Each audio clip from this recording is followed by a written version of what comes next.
Hello students. तो जैसे कि हम लोगों का एटॉमिक स्ट्रक्चर लेसन शुरू हो चुका है और उसमें हमने 5 पॉइंट डिस्कस कर चुके हैं। हम लोग उसी के आगे नेक्स्ट लेसन के उसी फर्स्ट लेसन के उसके और आगे एक टॉपिक को डिस्कस करेंगे। जैसा कि मैंने बता दिया है कि हम लोग सिर्फ वही टॉपिक पढ़ रहे हैं, वो उसी टॉपिक को डिस्कस कर रहे हैं जो टॉपिक एग्जाम में आने हैं हमारे पॉलिटेक्निक के इंटर के। वो पॉलिटेक्निक 11th 10th 9th से रिलेटेड, कंपटीशन रिलेटेड, और सिर्फ उतना ही पढ़ना है।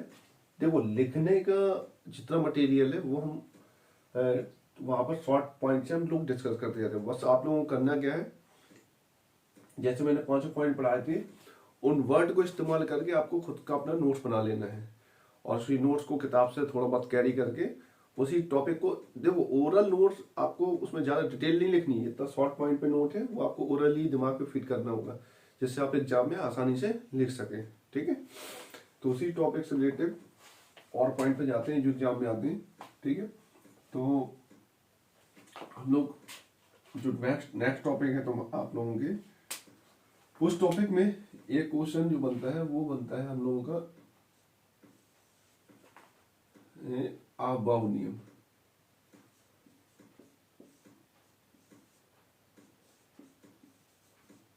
ठीक, ऑफ बाउ नियम।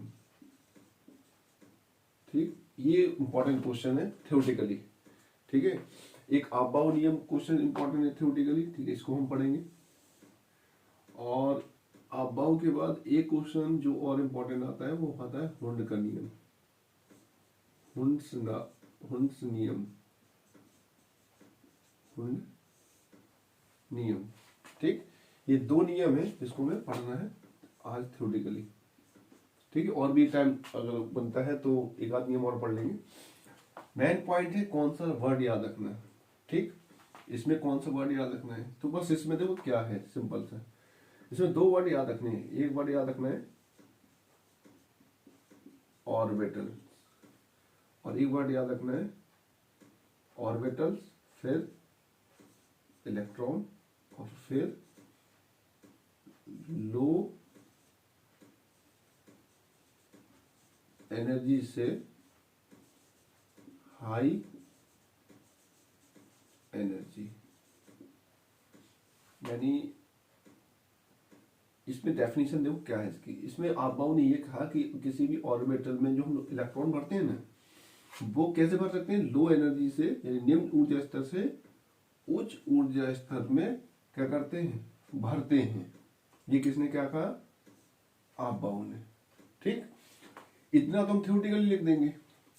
थ्योरेटिकली लिखने के बाद बच्चे क्या करते हैं, बच्चे ये वाला डायग्राम सीखते हैं, ये वाला, ये वाला। तो अगर जिन बच्चों से पूरा नहीं बनाते बनते हो, थ्योरेटिकली एग्जाम में लिखना है, तो पूरे के उसमें राउंड पे मत जाओ, बस इतना करना है। देखो 1s 2s 2p 3s, फिर इसके बाद देखो 3p, 3p के बाद देखो 4s एनर्जी वाइज, और 3d, और उसके बाद 3d के बाद अगर आपको याद है तो लिख दीजिए कि 3d के बाद क्या आता है 4p, और उसके बाद डॉट डॉट छोड़ दीजिए। और ऐसे नहीं बनाना चाहते हो तो ऐसे बनाना चाहते हो तो 1s 2s 2p 3s 3p 4s 3d और 4p, और इसके बाद एंड सो ऑन। तब भी वो आपको 2 मार्क्स का क्वेश्चन में 2 मार्क्स दे देगा। बस आपको करना क्या है, इतनी लाइन लिखनी है, इतना मटेरियल लिखना है, सो ऑन करके। ठीक, और करना क्या है, यहीं पर आप एग्जाम्पल देंगे। और एग्जाम्पल में ऐसा नहीं कि बड़े बड़े एग्जाम्पल देने, आपको जो एलिमेंट याद हो। जैसे सपोज करो एक हमने ले लिया सोडियम और एक ले लिया एल्यूमिनियम, इसका लिख लिया 11, इसका लिख लिया 13। अब हम इसका इलेक्ट्रोविन्यास करें तो हम लोगों को आता है 1s2 2s2 2p6 3s1। इसी प्रकार इसका करें तो 1s2 2s2 2p6 3s2 3p1। तो इतना आप लाइन लिख देंगे, इतना ये डायग्राम बना देंगे और 2 एग्जाम्पल लिख देंगे इलेक्ट्रॉनिक विन्यास में, तो ये आप का आपका 2 मार्क्स का क्वेश्चन क्या हो जाएगा, कवर हो जाएगा। ठीक, इतना क्लियर है। और तो ये तो हो गया आप के लिए थ्योरेटिकल के लिए कितना याद रखना चाहिए, डेफिनेशन याद रखो, ये पॉइंट आउट नहीं पूरा बन रहा है, बनाने की कोई जरूरत नहीं है, थ्योरेटिकल है क्योंकि वो स्टूडेंट को पूरा बनाने का जरूरत नहीं, जितना याद आता है उतना बना के डॉट डॉट छोड़ के दो और अपने मन से जो एग्जाम्पल याद आ जाए। तुम्हें सोडियम नहीं आता है, नाइट्रोजन याद आता है तो नाइट्रोजन लिख दो 1s2 2s2 2p3। ओके, तो ये तो हो गया आप के अनुसार किसी भी आप का नियम थ्योरेटिकली। इसी प्रकार हुंड पे आते हैं। हुंड क्या है, हुंड ने सर जब हुंड ने इतना बोला कि जो पी ब्लॉक होते हैं, पी डी ब्लॉक और एफ ब्लॉक, इन सभी तीनों ब्लॉक के ऑर्बिटल में, ये 3 ब्लॉक हैं, इनके ऑर्बिटल्स होंगे, इन तीनों ब्लॉक के ऑर्बिटल में जो इलेक्ट्रॉन होता है ना, और एक वर्ड और इस्तेमाल किया था पेयर, पेयर मतलब युग्म। तो हुंड ने बस इतना कहा कि जो पी डी एफ ऑर्बिटल्स होते हैं उसमें इलेक्ट्रॉन का जो पेयर है वो तब तक नहीं करते हैं जब तक कि सब में एक एक इलेक्ट्रॉन, कितना 1 इलेक्ट्रॉन, यानी 1 and 1 इलेक्ट्रॉन क्या ना कर जाए, फिल ना कर जाए, क्या ना कर जाए, फिल ना कर जाए। ये किसका नियम है, हुंड्स का नियम। और बस इतना थ्योरेटिकल लिख देंगे। फिर से देख लो, पी डी एफ ऑर्बिटल में इलेक्ट्रॉन तब तक पेयर नहीं करते जब तक एक एक इलेक्ट्रॉन सभी में फिल ना कर जाए, सभी ऑर्बिटल में। ठीक, अब क्या होगा, इतने में रुक गया। अब हम क्या करेंगे, इतना तो थ्योरी में लिख देंगे, फिर एग्जाम्पल लेंगे। और देखो मेन पॉइंट है थ्योरी कैसे यूज करनी है और पेज को कैसे खींचना है, यही सबसे इंपॉर्टेंट पॉइंट होता है। कितना मटेरियल डाले कि मार्क्स ना कटे हमारे एग्जाम में। तो हमने लिया एक नाइट्रोजन लिया, एक ऑक्सीजन लिया, सब लोग इसका परमाणु क्रमांक जानते हैं, इसका भी परमाणु क्रमांक जानते हैं।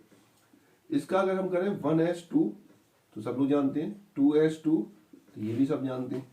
इसके बाद जानते हैं सब लोग 2px 2py और 2pz। तो 1 इसमें भर दिया, 1 इसमें भर दिया, 1 इसमें भर दिया। अगर हम इसका ऑर्बिटल बना लें तो ये ऑर्बिटल इसका हो गया, ये ऑर्बिटल इसका हो गया, और ये ऑर्बिटल क्या हो गया, ये हो गया इसका। तो अब जब इलेक्ट्रॉन भरेंगे तो कितना, इसमें 1 2, इसमें 1 and 2, और जब इसमें भरेंगे तो सब में एक एक इलेक्ट्रॉन है। तो इसका कहने का दिया कि अगर आप ये 3 इलेक्ट्रॉन है इसमें, 1 2 3 टोटल, तो इसका 1 2 3 ऐसे नहीं भर सकते। इसका मतलब ये कहना चाहते हैं पहले एक इसमें भरिए, फिर एक इसमें, फिर एक इसमें, तो ये क्या कहलाएगा, हुंड्स के नियम अनुसार। इसी प्रकार ऑक्सीजन का एग्जाम्पल कर देना, 1s2 2s2 फिर 2px 2py और 2pz। यहाँ 2 भर दिया, यहाँ 1, यहाँ 1, तो इसका भी ऑर्बिटल बना दें। और जब इसका भी ऑर्बिटल बनाएंगे तो इसमें तो 1 2 आ जाएंगे, इसमें 1 2, इसमें 1, फिर इसमें 1, फिर इसमें 1। अब जो पेयर होगा वो किसमें होगा, इसमें। तो 2 मार्क्स का क्वेश्चन कवर हो गया आपका। इतनी लाइन लिखना है, 2 एग्जाम्पल देना है, और दोनों एग्जाम्पल में ये शो ऑफ कर देना है कि ये हुंड्स के नियम के अनुसार भरे हुए हैं। तो ये हो गया आपका आबाऊ, ये हो गया आपका हुंड्स थ्योरेटिकली क्वेश्चन के 2 मार्क्स का क्वेश्चन आता है, आपको इतना इसमें लिखना है, और आबाऊ का आता है इसमें इतना लिखना है। इतना अगर आप लिखते हैं तो आपको 2 में 2 मार्क्स मिलेंगे, और इसमें इतना आप लिखते हैं तो आपको 2 में 2 मार्क्स मिल जाएंगे। ठीक,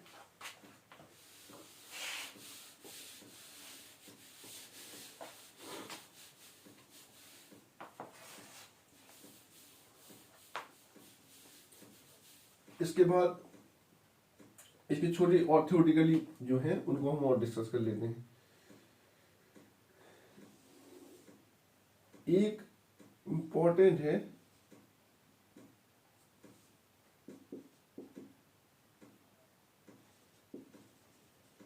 हाइजेनबर्ग अनसर्टेन लॉ, हाइजेनबर्ग का नियम। ये भी पेपर में काफी यूजफुल है, जो थ्योरेटिकली पूछ लेता है वो एग्जाम में कई बार। ठीक, तो हाइजेनबर्ग लॉ या हाइजेनबर्ग के अनिश्चितता के सिद्धांत में पॉइंट क्या है, ये भी समझ लो। हाइजेनबर्ग ने ये कहा कि कोई भी, जैसे कोई पार्टिकल है आपका, और पार्टिकल में क्या होता है, इलेक्ट्रॉन होता है। तो किसी भी कण में या पदार्थ में जो इलेक्ट्रॉन होता है उसकी क्या होती है, पोजीशन यानी स्थिति, और क्या होता है, मोमेंटम। तो हाइजेनबर्ग ने यह कहने की कोशिश की कि किसी भी पार्टिकल के इलेक्ट्रॉन का जो पोजीशन होती है डेल्टा एक्स, और जो मोमेंटम होता है वो डेल्टा पी, ये दोनों को इक्वल एक साथ कैलकुलेट नहीं किया जा सकता है। यानी इन दोनों को एक साथ कैलकुलेट नहीं किया जा सकता है। ये बात किसने कहा, हाइजेनबर्ग ने। ठीक, इतना कहने के बाद ये फार्मूला है, इसका ये फार्मूला है हाइजेनबर्ग के कॉन्सेप्ट के अकॉर्डिंग, वो होता है delta x into delta p is greater than just equal to h cut upon 2 pi. ठीक, ये फार्मूला। कई बच्चे कहेंगे कि सर इसमें 2 पाई की जगह कितना होना चाहिए, 4 पाई। तो ये याद रखना स्टूडेंट्स कि यहाँ पर जो एच कट है, वो एच कट जो है वो हाइजेनबर्ग ने कांस्टेंट लिया है, और जो एच कट बराबर होता है वो होता है आपका एच अपॉन 2। आप इसको प्लांक कांस्टेंट नहीं समझे, यानी ये प्लांक कांस्टेंट, यानी एच कट बराबर होता है प्लांक, ये आपका है प्लांक कांस्टेंट, ये है आपका प्लांक कांस्टेंट। तो एच कट बराबर होता है एच अपॉन 2, तब जाके ये फार्मूला कन्वर्ट होता है delta x into delta p is greater than just equal to h upon 4 pi. ठीक, ये दो फार्मूले बन गए।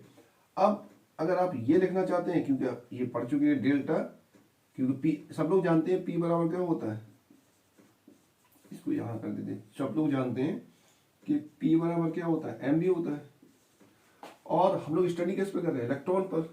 तो अगर इसका संवेग बदलेगा तो उसका वेग भी बदलेगा, बट मास नहीं बदलेगा। तो इसलिए डेल्टा पी बराबर क्या हो जाएगा, एम डेल्टा वी। ठीक, और इसका मान अगर रिप्लेस कर दें यहाँ, तो यही फार्मूला किसमें कन्वर्ट हो जाएगा, delta x into delta v into m upon h upon 4 pi. ये इतना करना है आपको। तो देखिए 2 मार्क्स का क्वेश्चन आएगा हाइजेनबर्ग का, किसी पार्टी के इलेक्ट्रॉन की स्थिति तथा संवेग का दोनों का एक साथ कैलकुलेट करना संभव नहीं है। ठीक, इतना कर देना है। फिर लिखना है किसी भी कण की स्थिति का निश्चयता डेल्टा एक्स, संवेग का निश्चयता delta P H cut upon 2 pi के इक्वली या उससे ज्यादा होती है। फिर एच कट बराबर क्या होता है, एच अपॉन 2, जहां एच क्या है, प्लांक कांस्टेंट। इसका मान रिप्लेस कर देंगे तो delta x into delta p is greater than equal to h upon 4 pi हो जाएगा। इसके बाद जो पी बराबर होता है वो एम बी होता है, मास कांस्टेंट है, डेल्टा पी बराबर एम इंटू डेल्टा बी, ये मान रख देंगे। तो ये पूरा इतना प्रिंट कर देना, बट थ्योरी सहित प्रिंट करना है। ऐसा नहीं कि भाई ऐसे ऐसे डायग्राम बना के लिख दोगे तो एग्जाम में मार्क्स मिल जाएंगे। आप लोगों को प्रॉपरली थ्योरी इन्वर्टेड कॉमा यहाँ बनानी है, इसके बाद ये प्रॉपरली फार्मूले को डिजाइन करना है। यहाँ पर जब ये फार्मूला लिख देंगे तो आप यहाँ पे लाइन डाल के लिखेंगे कि एच, यहाँ इसके बीच में लिखेंगे कि एच कट बराबर इतना होता है, अतः दिस। फिर इसके बाद देखेंगे चूंकि इतने डेल्टा एम बराबर, यानी इसको यहाँ लिखेंगे लाइन में कि इतने बराबर इतना होता है, क्योंकि यहाँ मास कांस्टेंट है। फिर उसके बाद ये मान रखेंगे। तो प्रॉपरली भाषा को इस्तेमाल करेंगे हम लोग वहां पर, ठीक है ना। तो भाषा की जरूरत भी नहीं पड़ेगी वैसे, लेकिन देखकर बस उतने को लिख देना कि चूंकि इतने बराबर इतना तो इतना बराबर इतना, इस तरीके का यूज करना है आप लोगों को। तो ये हो गई आपकी 3 थ्योरेटिकली हेडिंग हो गई है। ठीक,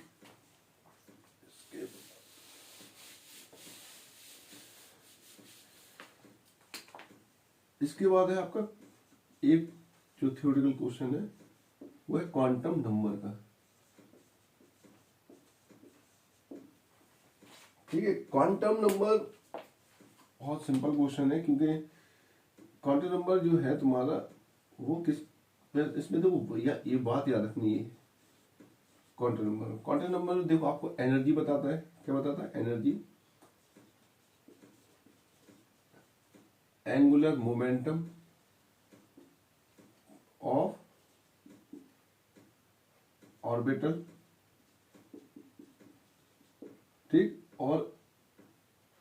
ऑर्बिटल की, ये ऑर्बिटल की क्या बताता है, साइज को, एंड स्पिन, स्पिन मतलब उसके डायरेक्शन को ही बताता है। कौन? Quantum number. कुछ भी याद ना आए पेपर में, लग रहा है कि भाई क्वांटम संख्या में कुछ भी नहीं लिख सकते हैं, तो आप सिर्फ इतना याद रखो, जैसे ये सब पढ़ोगे तो कंफ्यूज हो जाओगे। इतना याद रखो, एन एल एम एस, ये चार सबको याद रहते हैं। और ये भी पता रहता है ये कौन से, इसके लिए याद रखो ये सेल है, ये क्या है, सब सेल, ये क्या है, ऑर्बिटल, और ये क्या है, डायरेक्शन। ये कौन सी क्वांटम संख्या है, प्रिंसिपल। ये कौन सी है, एजीमुथल, यानी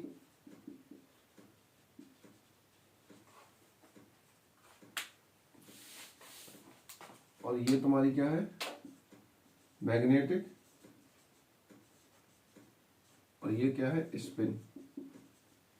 ये चारों क्वांटम संख्या जो है ये सेल को रिप्रेजेंट करती है, ये सब सेल को रिप्रेजेंट करती है, ये ऑर्बिटल को, ये डायरेक्शन को रिप्रेजेंट करती है। अगर कुछ भी समझ में ना आए क्वांटम संख्या में, डेफिनेशन में, वैसे डेफिनेशन क्या है, किसी भी ऑर्बिटल के एंगुलर मोमेंटम के और उसके साइज के, स्पिन के बारे में जानकारी देती है, उसे क्या कहते हैं, क्वांटम नंबर।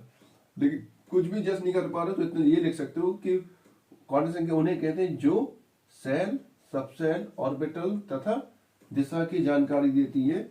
वह चार संख्याएं क्या कहलाती हैं, क्वांटम संख्या। फिर सुनो, जो सेल, सबसेल, ऑर्बिटल तथा दिशा की जानकारी देती हैं, वो चार क्वांटम संख्याएं क्या कहलाती हैं, क्वांटम संख्या। ठीक, इतना करने के बाद आपको पहली हेडिंग डाल ली है, प्रिंसिपल क्वांटम नंबर। इस पे क्या लिखना है, इसे एल से डिनोट करते हैं, और एल से डिनोट करने के बाद यहां लिखना है, ये इसमें इलेक्ट्रॉन किसके बारे में जानकारी देता है, सेल के बारे में। इसमें इलेक्ट्रॉन सेल की इंफॉर्मेशन देता है, किसकी इंफॉर्मेशन, सेल की इंफॉर्मेशन।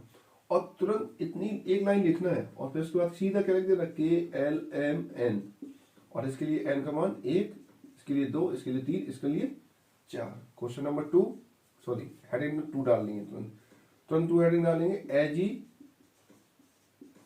मूथल quantum number. एजी मूथल क्वांटम नंबर के लिखने के बाद क्या लिखेंगे, इसे एल से रिप्रेजेंट करते हैं, किससे, एल से। और यह किसके बारे में जानकारी देता है, सब सेल के बारे में। इतना जानकारी देने के बाद थ्योरेटिकल की बात हो रही तो इसमें, और ये भी लिख देना, एल के मान, एल जो होता है किस पर डिपेंड करता है, एन पर निर्भर करता है। इतना लिखने के बाद जो एल बराबर 0 से n-1 तक होता है, बस इतना हो गया थ्योरेटिकली। एग्जाम्पल के लिए आप लोगों को इतना करना है कि अगर किसी के लिए जैसे n का मान दिया है कितना, 1, इसके लिए 2, इसके लिए 3, तो आपको जो l के मान लिखने हैं, अगर n का मान 1 दिया है तो l का मान क्या होगा, 0। और अगर n का मान 2 दिया है तो क्या होगा, वो 0, 1। n का मान 3 दिया है तो 0, 1, 2। इतना लिख देना एक तो एग्जाम्पल, एक एग्जाम्पल ये भी लिखना है, ठीक है। इतना तो एग्जाम्पल लिखना ही लिखना है इसमें, और तुरंत एक टेबल बना देना है, कौन सी, एस पी डी एफ। ये तुम्हारे क्या हो गए, ऑर्बिटल, और यहां लिख देना एल का मान। तो इसके लिए क्या होगा, 0, इसके लिए 1, 2, 3। तो ये तुम्हारा क्या होगा, एजीमुथल क्वांटम नंबर। इसके बाद जब मैग्नेटिक क्वांटम नंबर पूछे तो मैग्नेटिक क्वांटम नंबर यहाँ हेडिंग डालेंगे, इसमें भी वही लिखेंगे, इसे एन, इसे एम से प्रदर्शित करते हैं। इलेक्ट्रॉन किसकी जानकारी देता है, ऑर्बिटल की जानकारी देता है। इतना कर देंगे, फिर कुछ नहीं करना है। जैसे तुमने लिया एन बराबर, एग्जाम्पल लिया तो यहाँ लिखा एन बराबर मान लो 2 लिखा तुमने, ठीक है, या 3, या एन बराबर 2 लिया तो एम बराबर लिखना है, सॉरी एल बराबर लिखना है 0, 1, 2, सॉरी 0, 1, 2। तो यहाँ एम बराबर लिखना है 0, और एम बराबर कितना लिखना है 1, 0, +1। ये आप इतना एग्जाम्पल लिख देंगे। ठीक, ये हो गया आपका थ्योरेटिकली। ठीक है, अब बात आएगी कि ये बात तो हो गई, लास्ट पॉइंट और स्पिन के लिए। स्पिन में कुछ नहीं करना है, स्पिन में कहना है ये सिर्फ दिशा की जानकारी देता है। किसकी जानकारी देता है? दिशा की जानकारी देता है, इलेक्ट्रॉन की दिशा की जानकारी देता है। इसे किससे प्रदर्शित करते हैं? एस से। इतना कर दिया। और इसमें बस 2 पॉइंट बोलने हैं। पहला पॉइंट, यदि जो तुम्हारा इलेक्ट्रॉन है वो कौन सा है? क्लॉकवाइज है, तो उसके लिए +1/2 मान होगा। और अगर इलेक्ट्रॉन कैसा है? एंटी क्लॉकवाइज, तो उसके लिए क्या होगा?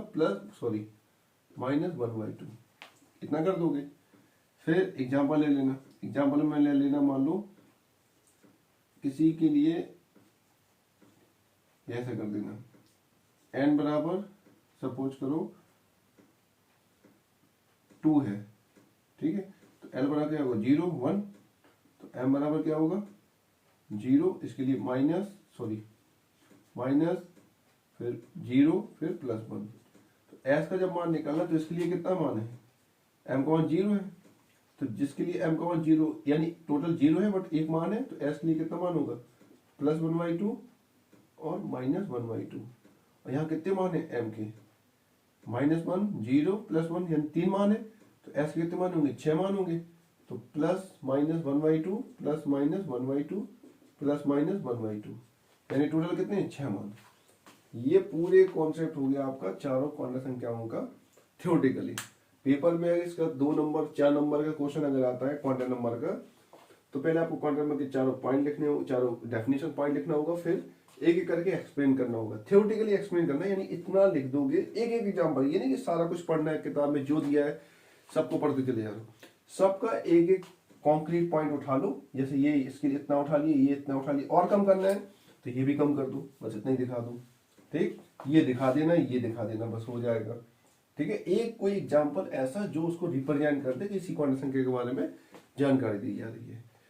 तो ये हो गया आपका एटॉमिक स्ट्रक्चर के इन सभी का पॉइंट। अब ये पॉइंट तुम लोग डिस्कस करना चाहोगे कि कई स्टूडेंट ये सोचेंगे कि सर ये आपको ये कैसे याद रखना है, ये कैसे याद रखना है, ये कैसे याद रखना है। तो इसको देखो, बस अब ये थोड़ा जल्दी देख लेना वरना वीडियो लंबी ना हो जाए, इसकी वजह से। देखो एक कॉन्सेप्ट लगाना है। जैसे आपको n का मान इसके लिए याद रखना है, तो k एलिमेंट पहले से बचपन से याद रहते हैं, तो k पहले बोल रहे हो तो इसके लिए n का मान क्या होगा? 1 2 3 4। इसको तो ऐसे याद रखा जाता है। ठीक है, अब आते हैं एजीमुथल l का मान। तो सर जैसे हमने कहा कि n का मान 1 है, यहाँ 0 रख दिया, n का मान 2 है तो 0 मान रख दिया। ये कैसे रखना है? तो बस इतना से याद रखना है, यहाँ पर जितने n के मान होंगे उतने ही l के मान, इस वर्ड पे याद रखना, उतने ही। और पहला पॉइंट, यहां पर जो क्वांटम संख्या है वो 0 को भी हम लोग क्या कहते हैं? एक मान बोलते हैं। 0 को भी क्या बोलते हैं? एक मान। यानी 0 भी हमारा लिए एक मान है, संख्यात्मक एक मान है, एक वैल्यू है। तो यहां पर पॉइंट n के कितने मान है? एक मान है, तो l के भी क्या मान होंगे? एक मान होगा हमारा। और यहाँ स्टार्ट कहां से मान है? 0 से, तो इसके लिए n का मान 1 है, तो कहां से स्टार्ट करने वाले? 0। यह n का मान कितना है? 2 है, तो टोटल मान कितने होने चाहिए? 2 होने चाहिए, तो 0 1। समझ में आ रहा है? इसी प्रकार n के मान 3, तो कितने मान होने चाहिए l के? 0 0 से स्टार्ट होता है, तो 0 1 2। ये कर रहे हैं हम लोग। जितने n के मान होंगे उतने ही l के मान, ये वैल्यू फिक्स होती है, इसे याद ही रखना पड़ता है। अब आते हैं m के लिए। तो m के मान को अगर जज करना है तो m के मान को देखो इससे निकाल सकते हो। ये n का मान जैसे 2 है तो हमें पता चल जाएगा 0 1, 2 मान लिखने, 2 मान लिखने, तो 0 1 लिख दिया।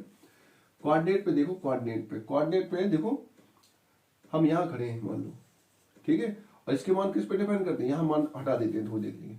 इसके मान किस पे डिपेंड करते हैं? एल पर। हम यहाँ खड़े हैं, इसको देखना तुम, सिर्फ इसको, सब लोग इसको देखेंगे। और यहाँ देखा कि एम के लिए एल का मान क्या है? 0। तो हम यहाँ खड़े हैं और एल का मान क्या है? 0 है, तो हम यहीं खड़े रहेंगे, कोऑर्डिनेट चलेंगे, क्योंकि इस तरफ चलते हैं प्लस, इस तरफ चलते हैं माइनस। तो अगर 0 ही है तो हम यहीं के यहीं खड़े रहेंगे, ना इस तरफ चलेंगे ना इस तरफ चलेंगे, इसलिए एम का मान क्या हो जाएगा? 0। इस तरीके से दिमाग लगा लेते हैं। वहां वैसे कोई नियम नहीं कि भाई इसी से देखना है, बट एक आइडिया। फिर इसके बाद आते हैं इसको निकालने के लिए। तो एल का मान यहाँ पे कितना है? 1 है। फिर हम यहाँ खड़े हैं, मान लो 0 पे खड़े, मान लो यहाँ 0 रख लिया हमने, इसलिए कि 0 पे खड़े हैं। अब हमने देखा एल का मान कितना है 1 है, तो इसका मतलब एक कोऑर्डिनेट यहाँ चलेंगे, एक कोऑर्डिनेट यहाँ चलेंगे, इसका मतलब +1 और -1, इतना करना है। अब आता है एस का मान, जैसे यहाँ पर एस का मान देखा, तो बस इतना याद रखना, जितने एम की मान होंगे उसके 2 गुने, यानी ऐसे मैथमेटिकली मान लो एस, यानी सब मान लो ऐसे मान लो एस बराबर 2m, यानी जितने एस के मान होंगे उतने ही उसके 2 गुने एम के मान होंगे। ठीक है, इसको इसलिए मिटा दिया क्योंकि यहाँ पर क्रॉस में गलती ना कर जाओ। तो यहाँ एम के मान 0 है तो 0 मत रख देना, क्योंकि 0 भी एक मान है यहाँ पर, इसलिए एम का मान, या तो एम का मान यहाँ पर कितना है 1, तो एस के कितने मान होंगे 2, 2 का मतलब आधे प्लस के और आधे माइनस के, तो आधे +1/2 आधा -1, 2 मान हो गए। यहाँ टोटल कितने 6 है, वो सॉरी 3 मान है, तो टोटल कितने मान आएंगे इसके 6 आएंगे, तो 3 प्लस के और 3 माइनस के 1/2। तो ये कॉन्सेप्ट है, याद रखने का। तो क्या है, जितने ये उतनी ही ये, 1 है तो 0 से स्टार्ट 1 0 1 0 1 2। तो ये हो गया आपका क्वांटम नंबर अबाउट पॉली और रह गया। तो ठीक है, नेक्स्ट वीडियो में हम लोग इसको कवर करेंगे। आज के लिए इतना ही कर देते हैं, इसको समझो अच्छे से, एनालाइज करो, कोशिश करेंगे हम लोग कि जल्द से जल्द सारे वीडियो को कवर कर दिया जाए एग्जाम आने से पहले। तो ओके स्टूडेंट, तो नेक्स्ट वीडियो में मिलते हैं। ओके।